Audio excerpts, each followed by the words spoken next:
When was the last time you were playing a first-person shooter and you did not hear the person coming up behind you? Which led to you dying, which then led to you throwing your controller on the couch and going and doing something else. Now, will the Astro A40TRs actually keep you alive a little bit longer? Let's find out. Now, I've heard, no pun intended, that the Astro A40TR headsets are some of the best headphones that you can get, and they will do almost as much to keep you alive aside from just playing the game for you. Now, when I used to play Call of Duty, Battlefield, Halo, insert whatever first-person shooter that you want in there, I used to play them right through the TV speakers or through a surround sound system. Now, I can't do that too much anymore because of, partner and kids, and, I'm not going to do that while they're all sleeping, but this also led to me casually dying a lot too. And nothing beats having to ask other people to carry you because you just continuously keep dying. So to get better, I needed to play better, but I also needed to hear better, and that's where the Astro A40TRs actually came into play. Besides, if you're playing late at night like I have been, where your partner's asleep, your kids are asleep, and you're either playing with headphones or you're playing in silence, which that's a horrible idea, or you're playing through the surround sound where you're keeping everybody else awake because you're dying so loudly, then you're gonna have a lot of hounding that you're gonna have to deal with, which, let's face it, you'd rather avoid.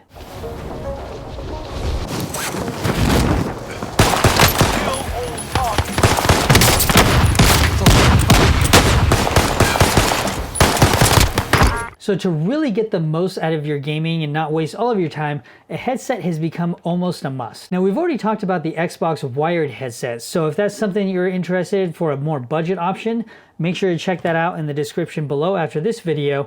But what if you needed or wanted a better option that had more flexibility to it? So what I'm getting at is, what if you didn't quite need Thor levels of power, but you needed more than Hawkeye level powers? That's pretty much what we're talking about here. So introducing the Astro A40TRs with the Mixamp. Now, I picked up both of these things during Black Friday and I had a really good deal on it, so I picked them up, and I've had them for about 3 months now. So we're gonna go through and look at a few different areas when it comes to this headset. So one is the A40 versus the A40TRs, and then the overall setup, the audio and sound, comfort and build quality, and then overall mic quality.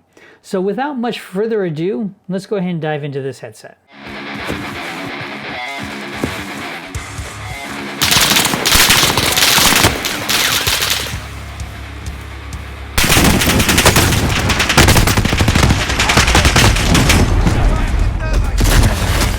So to dive right into this headset, we're going to look at the differences between the A40 and the A40TR with the Mixamp, but just as a caveat, I'm not going to dive into the hardcore specs of this headset. So if you want to know different things like the overall audio drivers or the audio frequencies that are covered, go ahead and check out Astro's website. It'll have all that information for this headset. Now, the main difference between the A40 and the A40TR headsets really just comes down to the ability to modify the headsets. Now, the A40TRs do allow you to customize the ear cups, so you can remove these. You can also get noise cancellation for the mic, and you can even get open ends for the ear cups themselves. There's different customization options there. You do have different colors, different options, different things of that nature, and those modifications usually run around $60 for those packs. And then you also have the Mixamp, which is this piece. So the A40TRs do retail for $149.99.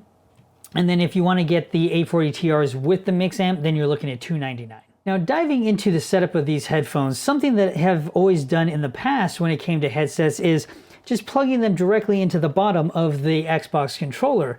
So when it came to setting up the Astro A40TRs with the Mixamp, I was very confused because they don't actually connect to the controller. So what ends up happening is you set up the headset, you end up having the Mixamp, and the Mixamp basically runs USB to your Xbox. And then from this Mixamp, it runs an audio cable to the headset. So there is no cable actually plugging into the Xbox controller. But what this does mean is that you do need to assign a headset profile in the Xbox to make sure that these headphones actually do work and are picked up by the Xbox to actually send audio through. Now, you do also have the option with this particular headset where you can sign up for Dolby Atmos. And within Dolby Atmos, within the app on the Xbox, you can add additional sound profiles beyond just the ones that are sitting in the Mixamp itself. And that brings us to sound.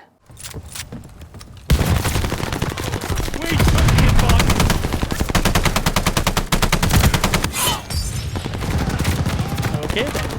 Now the sound that you heard in that clip was exactly what I was hearing in the headset at the time. I just went ahead and recorded it straight from there. Now, a headset is only as good as the sound that it produces. So if it sounds like crap, then it's not really going to help you very much. But luckily, the Astro A40TRs really did sound good. Now, the audio experience that these headsets actually produce, along with the Mixamp, is something that you can really dial in. Now, whether you're using Astro's software to do these fine tunings, or you're using the Mixamp itself, it does give you the ability to really dial in the sound profiles that you really want to have. However, there is a caveat to this Mixamp, and is that if you run into audio bugs, this is an issue that it can't fix or help you with, because there's no sound. So as we're diving into some of the games that I've been playing this with over the last 3 months, I've been playing things like Halo Infinite, Call of Duty Warzone, Call of Duty Vanguard, Dying Light 2, Far Cry 6, Rainbow Six Extraction, Guardians of the Galaxy, Forza Horizon 5, and most recently Elden Ring. Now, a lot of the reviews that I've had on this channel so far have all been played through this headset, so it's been really helpful for a lot of this. But because you do have different sound profiles for this headset and this Mixamp, it really does allow you to fine tune. So if you're playing Warzone, you have a sound profile for that. Whereas if you're playing Elden Ring, you may want a different sound profile. So it really does allow you to configure things in a way that makes the most sense. And it does it very simply with button clicks or using the Astro app.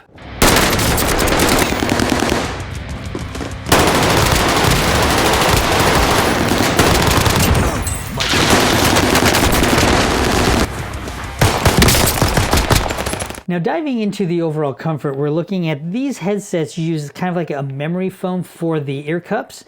So I got a really good extended session playing Elden Ring, and I was dying a lot. Playing through that, I got about roughly 8+ hours of gameplay in a single session. And because I wear glasses, one of the things with a headset is if it's compressing too tight, or this band is too tight, or the ear cups don't have a really good fit, because I wear glasses, that's compressing the glasses against my head, and it gives me a really bad headache. Now, this headset did not provide those kind of issues. So I'm really used to my Sony XM4s, which have really soft cushioning. They're built really for comfort, and these are not to that level. But with the memory foam and just the overall fit of these headsets, they were super comfortable, especially for a longer period of time. All right, and that brings us to the sound quality of this mic. And so right now you're hearing what this mic sounds like plugged directly into this PC. Now, when you plug it into your Xbox and you're playing on Xbox Live, the sound will be a bit more compressed, which means it'll sound a little bit more squished, so to speak. But that's just what ends up happening when you're using voice over IP or VoIP. Now, generally speaking, the vocal quality of this mic is pretty decent, especially when compared to the Xbox wired headset that I tested previously, but at least you're getting a good sense of what this mic will sound like when you're playing with your friends. So now that we've gone through the differences between the A40 and the A40TR, the overall setup, the audio and sound, the comfort and build quality, and what the mic actually sounds like, I do have a couple nitpicks. So right off the bat, again, an inline mute switch. So it is something that where if you do want to mute yourself, you have to take your hand off the controller to mute yourself, which for me personally is just an irritant. It's not something I want to do, and especially if like I have allergies, and so if during the spring, for example, I'm sneezing my damn head off, and I need to go and mute my mic, chances are I'm going to die if I'm in a firefight at that point in time. So it's just something I kind of deal with. But inline mic, I just wish it was just a better implementation of a mute option, which then directly leads me right into my next nitpick, is that it took me a minute to figure out what was mute and what was not mute when I'm playing the game. And so there's no audio cue to tell you when you're muted or not. Now, my last nitpick is kind of harkening back to what I mentioned about the setup. And that is that the setup for this thing was confusing. Now, the instructions weren't all that great to me personally, so I had to jump on YouTube and figure out how to actually set this thing up. And luckily, Astro actually has a YouTube video walking you through that exact process. So either their instructions were vague and they already knew that, so they had the YouTube video already structured for it. But regardless, it was kind of confusing to set up, and it doesn't plug into the controller, so I needed something to help me with it. Now, coming at this from a dad's perspective, when we're looking at, are these worth the asking price? So I'm gonna look at this in two different ways. One is the Astro A40TRs themselves, and then the A40TRs plus the Mixamp. So the headset alone runs you 150 bucks if I round, and then if you're looking at the headset plus the Mixamp, you're basically looking at 300 bucks. Now, the headset itself, I would say, is worth it. The sound quality that you get out of these things are really good. The mic quality, it's okay, it's passable, it's not going to win any kind of awards. If you end up getting the noise canceling one, especially if you have a lot of noise background, that could be useful, but I haven't tested that one. The headset alone will end up helping you, and when you really dial this thing in, you can really get some good audio profiles out of it, and I really have enjoyed that. Now, when you add the Mixamp on top of that, the price point basically doubles. Now, is it still worth it to do that? And in my personal opinion, it depends on your budget. So this headset right here, 150 bucks, which is $100 or $50 more than the Xbox wireless headset, which I think is a decent value for what you're getting on that headset. But this one you do get a lot more with the Astro app. With the Mixamp doubling the price, again, it just really depends on what your budget is. If you have the money, these two I feel is a great option to go. And if you don't have the budget, then the headset by itself is going to be a great option. So ideal scenario, both of them, fantastic buy. If you're on more of a budget, then the headset alone by itself is still a great buy. Now, if this headset is a little bit outside of your budget at $150 and way outside of your budget with the Mixamp on top of it, make sure to check out my video that goes over the Xbox wired headset that is a more budget-friendly option and may be more conducive to what you're trying to go after and will still help you not die in those crucial gunfights. Thanks for watching, and I'll see you over there.